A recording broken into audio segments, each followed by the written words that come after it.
ആവാം, എന്തോ ആയിക്കോട്ടെ. പക്ഷെ എനിക്ക് ഇഷ്ടമായിട്ടുള്ള പോസിറ്റീവ് കാര്യം ഞാൻ പറയാം. ഗെയിം കളിച്ചു, ലാസ്റ്റ് വന്ന അനീഷാണ്. ഓക്കെ, അനീഷ് ലാസ്റ്റ് വരെ അവരെ കുറ്റം പറഞ്ഞു നിൽക്കുക. സാധാരണ അനീഷാണെങ്കിൽ അങ്ങനെയാണോ? അല്ലല്ലോ. എന്തായാലും കുറ്റം പറയുന്നത് ഞാൻ വിചാരിച്ചില്ല. അനീഷ് ഒന്നും പറഞ്ഞില്ല. അവരാ ബോക്സ് തുറന്നിട്ട് ആദ്യം തന്നെ ഒരു കീ എടുക്കണം. കളറുള്ള വെള്ളത്തിൽ നിന്ന് കീ എടുത്തിട്ട് ബോക്സ് വന്നിട്ട് സേഫ്റ്റി സാധനങ്ങൾ ഇട്ടിട്ട് വേണം ചെളി ചെന്നിട്ട് കോയിൻസ് കളക്ട് ചെയ്യാൻ. അതാണ് ടാസ്ക്. പക്ഷെ ആ ബോക്സ് അവർക്ക് തുറക്കാൻ പറ്റുന്നുണ്ടായില്ല, കീസ് കിട്ടുന്നുണ്ടായിരുന്നില്ല. അതെന്തോ ആയിക്കോട്ടെ, അത് പല കീസ് എന്നോട് ഇട്ടിട്ടുണ്ട്. അപ്പം അതിൽ കറക്റ്റ് പോയി എടുക്കണം. അനുമോളിനെ അറിയാലോ, പുള്ളിക്കാരി ഒന്ന് പറഞ്ഞ രണ്ടാമതിന് കരയുന്ന ഒരാളാണ്. ആ ഒരു ആത്മധൈര്യം പോലും ഇല്ലാത്ത. ഭയങ്കര ഇമ്പോർട്ടന്റ് ആണ് കേട്ടോ ആത്മധൈര്യം. നമുക്ക് പറ്റൂല എന്ന് ആദ്യമേ വിചാരിച്ചിട്ട് പോകുന്ന ആൾക്കാരോട് നമുക്ക് ജയിക്കാൻ പറ്റില്ല. അവർക്ക് ജയിക്കാൻ പറ്റില്ല, കാരണം ആ നെഗറ്റീവ് എഫക്റ്റ് ആണ് അവർക്ക്. അപ്പം അതെന്തോ ആയിക്കോട്ടെ. അപ്പൊ അനുമോള് അവിടെ അപ്പോഴേ തുടങ്ങി അനുമോള് ടെൻഷനായി കാണും ആ സമയത്തോട്ട്. പിന്നെ ശരത്തിനും ടെൻഷനായി. അവൾ നടക്കുന്നുണ്ടായിരുന്നില്ല. അവര് ശ്രമിക്കുന്നതായിട്ടാണ് എനിക്ക് തോന്നിയേട്ടോ. ശ്രമിക്കാതെ നിന്നിട്ടില്ല എന്ന് എനിക്ക് തോന്നിയിട്ടില്ല. അങ്ങനെ ചെയ്യുവോ?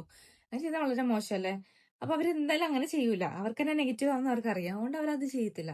അതുകൊണ്ട് അവർ നന്നായിട്ട് കളിച്ചിട്ടുണ്ട് കേട്ടോ, ഇല്ലാന്ന് ഞാൻ പറയില്ല. പക്ഷെ എനിക്ക് ഏറ്റവും ഇഷ്ടമായത് എന്താ അറിയോ, അനീഷ് ഒരു വാക്ക് പോലും അവർക്ക് അഗേൻസ്റ്റ് പറഞ്ഞില്ല കേട്ടോ. 3 കോയിനെ കിട്ടുള്ളൂ. ഏറ്റവും ലാസ്റ്റ് ആയിരുന്നു.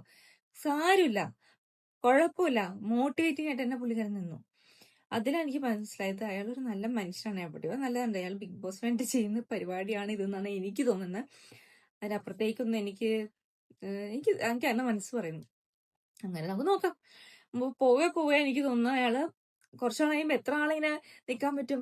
ഒരു 2 ആഴ്ച 3 ആഴ്ച കഴിയുമ്പം എന്തായാലും ഒന്ന് ഉരുകും. ആരോടെങ്കിലും ഒന്ന് സംസാരിക്കും എനിക്ക് തോന്നുന്നു കുറച്ചുകൂടി. ഇന്ന് തന്നെ ഷാനവാസിനോടൊക്കെ കുറച്ച് നന്നായിട്ട് സംസാരിക്കുന്നുണ്ടായിരുന്നു.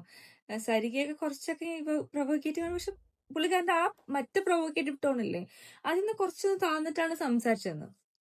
പ്രോബബ്ലി കുറച്ച് കഴിയുമ്പം മാറുമായിരിക്കും. നമുക്ക് നോക്കാം. അതൊരു നല്ലൊരു കാര്യമല്ലേ, നമുക്ക് കണ്ടുപിടിക്കാലോ. എത്ര നാളെ ഇപ്പൊ ഫേക്കാണ് ഇയാൾ. ഇങ്ങനെയല്ല, ഇയാള് ഇങ്ങനെ അല്ല എങ്കിൽ ഉറപ്പായിട്ട് ആള് മറ്റേ സോഫ്റ്റ് കോർണർ അയാളുടെ വരും പുറത്ത്. അത് വരണം.